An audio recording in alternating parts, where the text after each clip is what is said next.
네, 샬롬 2월 23일 주일 이슬기대 오신 여러분 환영합니다. 우리 암송하고 시작합니다. 여호와여 그러하여도 나는 주께 의지하고 말하기를 주는 내 하나님이시라 하였나이다. 나의 앞날이 주의 손에 있사오니 내 원수들과 나를 핍박하는 자들의 손에서 나를 건져 주소서. 한 번 더 합니다. 여호와여 그러하여도 나는 주께 의지하고 말하기를 주는 내 하나님이시라 하였나이다.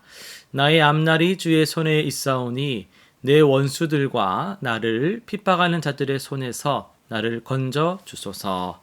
아멘. 오늘 우리가 살펴볼 말씀은 봅시다. 출애굽기 6장 그리고 누가복음 9장, 욥기 23장, 그리고 고린도전서 10장입니다. 이 네 본문을 무지라는 주제 단어를 통해서 살펴보도록 하겠습니다. 봅시다. 한 번 더. 네. 잠시만요.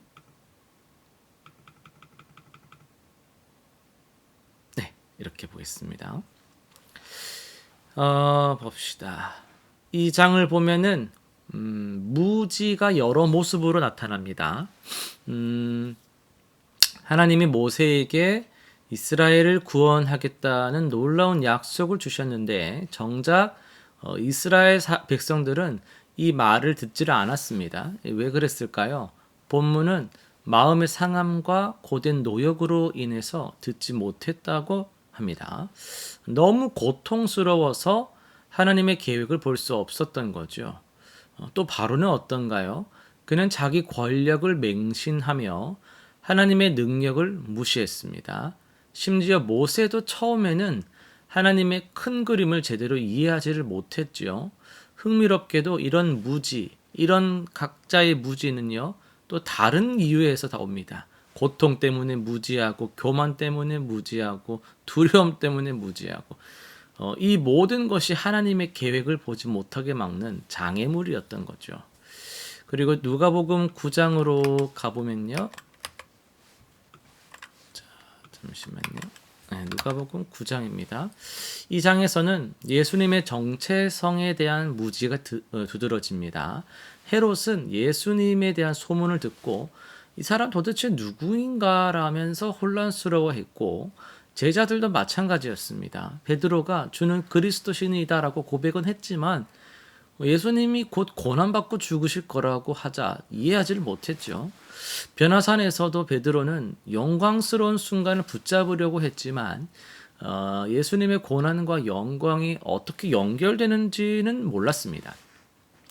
가장 가까이서 따라다니던 제자들조차 예수님의 그 메시아 되심의 의미를 온전히 이해하지 못했다라는 건 우리에게도 큰 위로가 되죠. 영적 이해라는 것은 한 번에 그냥 탁 오는 것 그런 것이 아니라 점차 관계 속에서 교제 가운데 깊어진다라는 것을 보여주는 부분이 되겠습니다. 욥기 23장으로 넘어갑니다.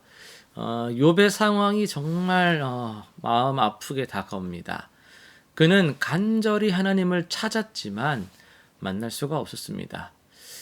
내가 앞으로 가도 그가 계시지 않고 뒤로 가도 보이지 않는구나 라는 고백이 얼마나 절실한지 욥은 하나님이 왜 자신에게 이런 고난을 허락하셨는지 도무지 이해할 수가 없었어요. 그럼에도 그가 나를 단련하신 후에는 내가 정금같이 나오리라는 그 희망을 놓지 않았죠. 이게 바로 욥의 특별한 점입니다. 완전히 이해할 수는 없어도 이해하지는 못해도 하나님을 신뢰했다라는 거거든요. 우리도 삶의 모든 상황을 다 이해할 수는 없습니다. 하지만 욥처럼 하나님의 그 선하심을 믿을 수 있다면 그것이 바로 믿음이 아닐까요? 고린도전서 본문으로 넘어가겠습니다. 바울이 이스라엘의 역사를 통해서 중요한 교훈을 주고 있습니다. 이스라엘 백성들은 구름 기둥의 인도를 받고 홍해를 건너고 만나를 먹었죠. 근데 정작 그 의미를 제대로 깨닫지를 못했어요. 놀라운 기적들 속에서도 우상 숭배했고 불평했고 음행에 빠졌죠. 왜 그랬을까요? 하나님의 은혜를 당연하게 여겼기 때문입니다. 바울은 이 이야기를 통해서 고린도 교인들에게 경고하고 있습니다. 서 있다고 생각하는 자는 넘어지지 않도록 조심하라고 경고합니다. 특히 지식과 자유에 대한 오해로 약한 형제를 실족시키는 무지를 범하지 말라고 당부를 하죠. 우리도 마찬가지입니다. 하나님의 은혜를 계속해서 기억하고 지식이 교만으로 이어지지 않도록 조심해야 하겠습니다. 욥기 23장 말씀을 좀 더 상세하게 살펴보려고 하는데요. 네. 오늘 우리가 함께 읽은 욥기 23장에는요. 너무나 인간적인 고백이 나옵니다. 내가 하나님을 찾아도 만날 수가 없다라는 거죠. 이 말이 여러분 가슴에 와닿지 않습니까? 욥은 지금 극심한 고통 중에 있습니다. 재산도 잃었고요. 자녀들도 잃었고요. 건강도 잃었습니다. 그의 친구들은 또 뭐라고 말합니까? 네가 뭔가 잘못했기 때문이라며 비난합니다. 하지만 욥은요. 자신의 결백을 알아요.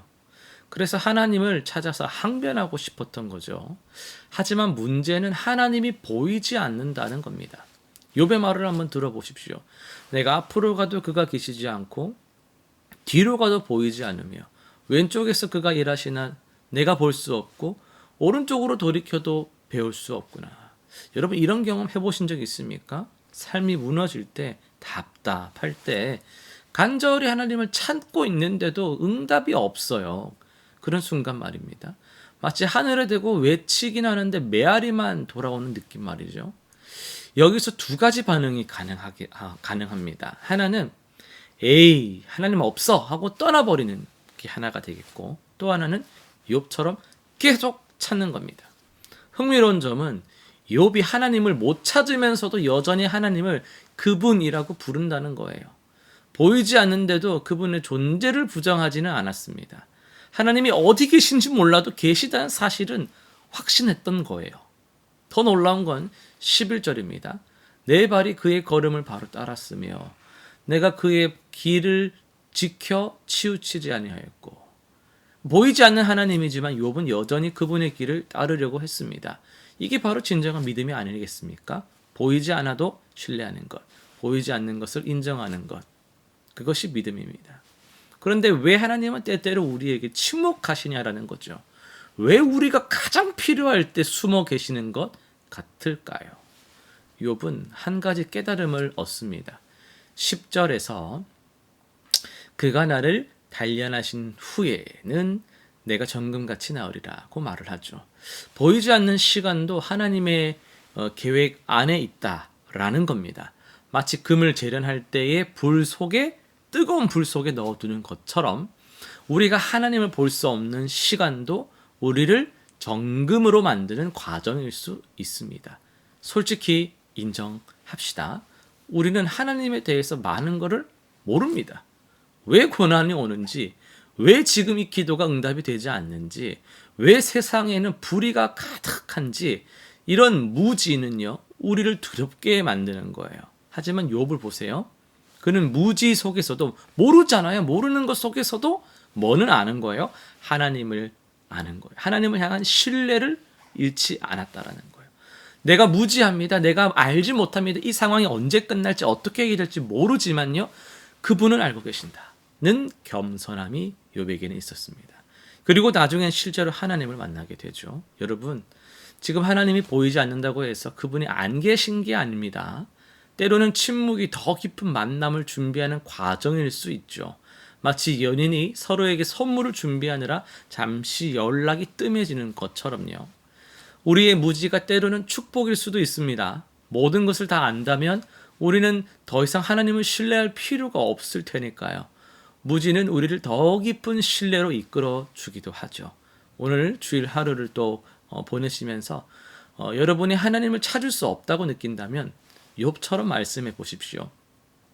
비록 내가 하나님을 볼 수 없지만 하나님 나를 보고 계시죠. 비록 내가 이해할 수 없지만 하나님 계획 가지고 계시죠.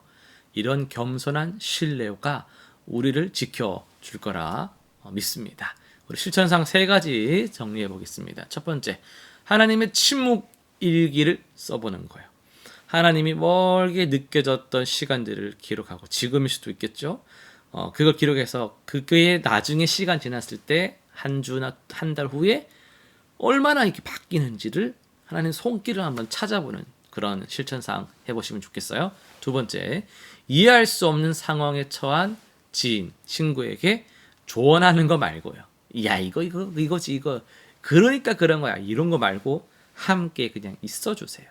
쉽게 답을 주려 하지 말고 그저 밥 사주고 차 한 잔 사주면서 동행하고 같이 걸어주고 지지해주는 것. 그게 아주 중요하고 필요한 시간일 수 있어요. 셋째, 하루에 5분 무지의 기도를 해보는 겁니다. 내가 알지 못하는 것들을 솔직히 고백하고 그럼에도 불구하고 신뢰하겠습니다라고 선언하는 시간을 가져보시기 바랍니다. 기도 제목 3가지 정리합니다. 첫 번째, 주님, 제가 이해할 수 없는 침묵의 시간에서도 당신의 선하심을 의심하지 않게 하여 주옵소서. 두 번째, 주님, 답을 찾기보다, 언제입니까? 어떻게입니까? 답을 찾기보다 하나님과의 그 관계를 더 깊게 하는 그런 신앙이 내게 있게 하여 주옵소서. 세 번째, 주님, 제 지식의 한계를 겸손하게 인정하고 그 무지가, 모른다라는 그 사실이 오히려 더 깊은 믿음으로 이어지게 하여 주옵소서. 이렇게 기도하는 모든 성도님들 되시기를 간절히 소망합니다. 기도하고 마치겠습니다. 선하신 주님, 오늘도 우리가 무제한 속에서 그럼에도 하나님만의 그 신뢰를 하나님만을 신뢰하는 그 욥의 믿음을 바라보며 말씀을 묵상합니다. 참 많은 고난 속에서도 우리는 답을 찾기 마련이지만은 욥의 신앙을 보면서 답보다도 하나님의 약속을 붙들고 하나님의 선하심을 의지하며 나아가는 우리가 되게 하여 주옵소서. 선하신 주님의 그 일하심들을 우리가 신뢰하게 하시고 인내하게 하시고 믿음이 더욱더 견고해지는 우리 모든 지체들 되게 하여 주시기를 바라오며 예수님의 이름으로 기도드립니다. 아멘.